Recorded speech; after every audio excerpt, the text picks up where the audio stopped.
wasia. Nimewaambia si mara moja, si mara mbili, si mara tatu.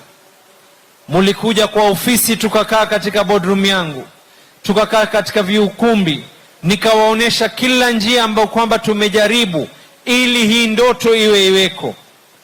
Mimi naomba msivunje ujirani mwema kwa sababu kuona mwenzako alifaidi kitu fulani kabla wewe.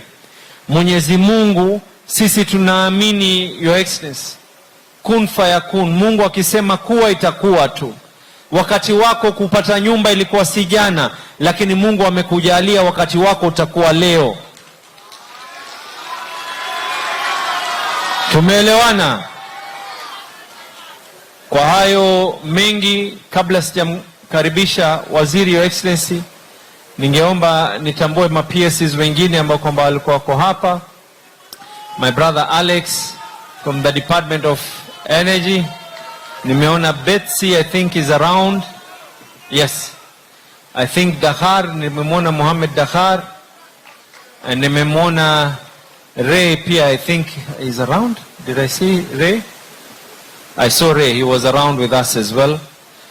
Internal security PS. Kwa hayo mengi, Your Excellency, najua ya kwa tutakaa na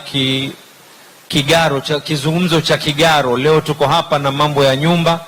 I also take this opportunity to welcome to Mombasa our Deputy President na mawaziri wote walioko hapa. Karibuni sana na asanteni. Karibu dada waziri.